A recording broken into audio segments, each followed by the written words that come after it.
সমূহ অসমবাসী আপোনালোকে জানিছে মোৰ কি অৱস্থা হৈ আছে।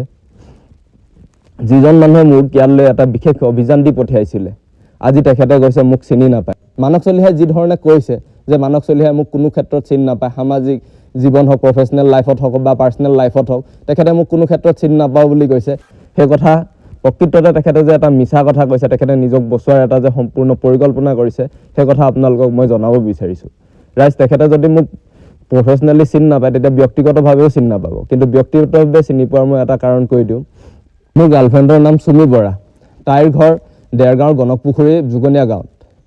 তাই আৰু পিংকি মানস চলিহাৰ গাৰ্লফ্ৰেণ্ড হয়। পিংকি ঘৰো গণকপুখুৰী চালিয়াৰী জুগনীয়া গাঁৱত। পিংকি আৰু চুমি বৰা দুয়োগৰাকী সৰুৰে কালৰ পৰা বান্ধৱী, আৰু তেওঁলোক দুয়োগৰাকী একেখন স্কুলতে পঢ়া, একেখন গাঁৱৰে, একেখন চুবুৰীৰে ছোৱালী। আৰু দুয়োগৰাকী যেতিয়া বান্ধৱী হয়, দুয়োগৰাকী বাল্যকালৰ বান্ধৱীৰ মাজত তেওঁলোকৰ বয়ফ্ৰেণ্ডৰ কথা কেতিয়াও আলোচনা নোহোৱাকৈ নাথাকে।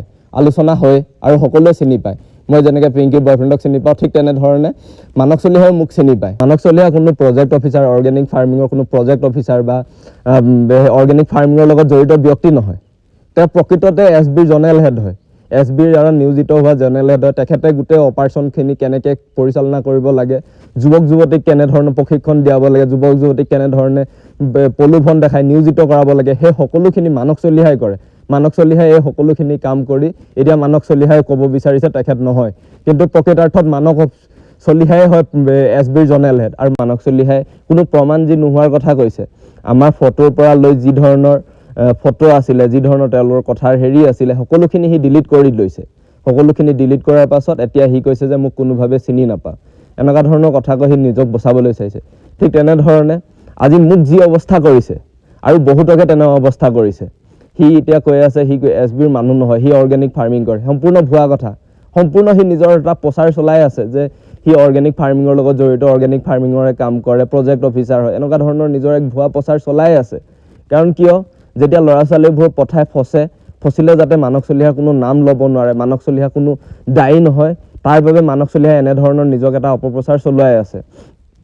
মানস চলিহাই যি ধৰণে মোক ব্যৱহাৰ কৰিছে, ঠিক তেনেধৰণে বহুকেইগৰাকী ছোৱালীক বিশেষকৈ ছেক্স এডুকেশ্যন দিছে।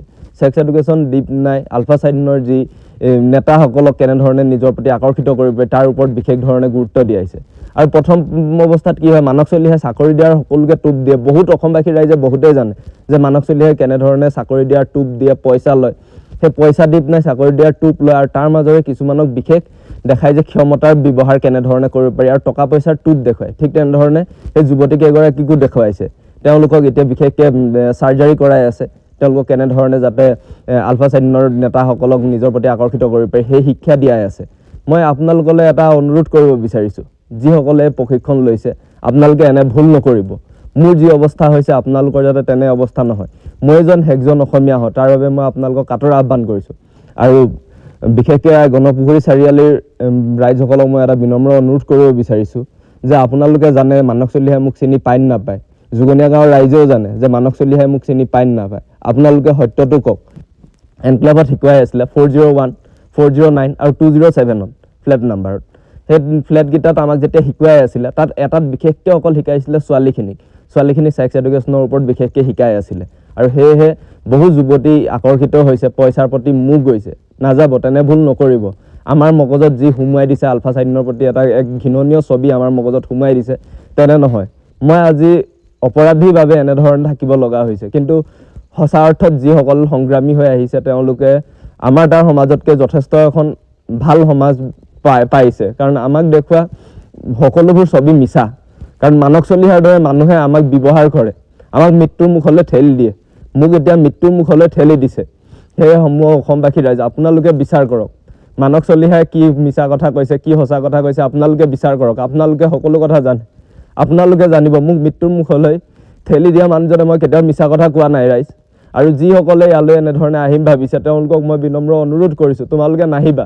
তেনে ভাব লৈ মানস চলিহাৰ দৰে মানুহৰ কথাত প্ৰলোভনত নাযাবা। তোমালোকে সেই ভুল নকৰিবা। মই কৰা ভুল তোমালোকে আকৌ দুনাই নকৰিবা। মই যেন একজন অসমীয়া হওঁ, সেয়ে তোমালোকলৈ মোৰ কাটৰ আহ্বান।